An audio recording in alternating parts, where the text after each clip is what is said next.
जिगना कतौ दवैया के व्यवस्था करने हमार जनवा निकल आई, अब बचब ने हम। बाबू कहाँ दवैया करी, एक भाई राव के बेच दे, 2 बिस्ता खेत राव गो बेच दे, कहाँ पैसा लेकर आई। चाचा तबीयत कैसे बा?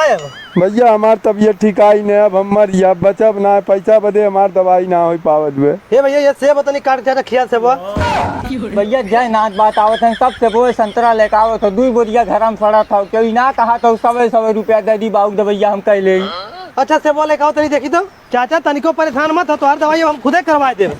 ले भैया 1 बोरिया सेब संतरा लेकर आए, बहने 1 बोरिया घर में पल्ले बा। ये के हमरे मुड़े उठा दे तू तो। करे कहा रहा चाचा तुम्हार दवाई हम खुदे करा दे, और सेब संतरा लायक दे वो साला लेके चला गए। बाबू अपने जितना नाथ बात है कुल लुटही वाला है। चाचा तबीयत कैसे बा? जिगना जो सेब संतरा बचल हो वो ला दे दिखाई जाए। अरे चाचा से वो संतरा बेच के पैसा लाया जा, दवाई कहला तू। अरे हमार भैया हो सब भाई भगवान तुम्हारी की नाथ बात दे। हे जिगना साइकिल निकाल ले चल हमें दवाई की। आया तेरे दर पर दीवाना, आया तेरे दर पर दीवाना, आया हो आया, आया तेरा दीवाना, आया तेरे दर पर दीवाना, आया तेरे दर पर। चाट कुमारी जी चल हम तो को बता दी पैसे कैसे।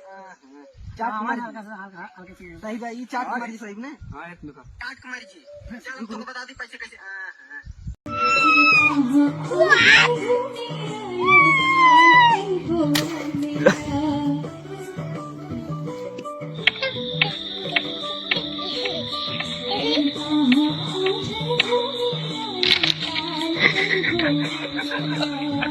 दोस्तों जब भी हम ताजमहल की खूबसूरती देखते हैं तो कहीं ना कहीं माइंड में ये सवाल जरूर आता है कि इसको डिजाइन किसने किया था। लेकिन अगर आप सर्च करोगे कि ताजमहल के आर्किटेक्ट कौन है तो उसमें 2 लोगों का नाम सामने आता है। एक है उस्ताद अहमद लाहौरी और दूसरे हैं उस्ताद ईसा अफंदी। और काफी सारे लोगों का ऐसा कहना है कि उस्ताद ईसा अफंदी ही ताजमहल के मेन आर्किटेक्ट थे। दरअसल आप जब पालीवाल पार्क से आगे जाकर गांधीनगर के लिए नीचे जैसे ही उतरोगे तो रोड पर ही आपको ये मदरसे के सामने एक मजार दिखाई देगा। लेकिन आपको नहीं पता होगा कि यही मजार उस्ताद ईसा अफंदी का है। और इस मजार के सामने ही इनके पीरो मुर्शिद का मजार बना हुआ है जो एक मदरसे में है, जिनका नाम है हजरत शायार मोहम्मद पानीपती रहमतुल्लाह अलैह। ऐसा कहा जाता है कि जब ताजमहल के लिए शाहजहां को किसी का भी नक्शा पसंद नहीं आ रहा था तो उस टाइम पर ईसा अफंदी की मुलाकात शायार मोहम्मद पानीपती से हुई, तो उन्होंने ही ईसा अफंदी को ताजमहल का नक्शा तैयार करके दिया था। मतलब आप सोच सकते हैं कि जिन्होंने ताजमहल का इतना खूबसूरत नक्शा दिया आज उन्हीं का मजार एकदम सादा सिंपल बना हुआ है। अगर किसी को इनके बारे में और ज्यादा जानकारी है तो प्लीज मुझे कमेंट करके जरूर बताइए।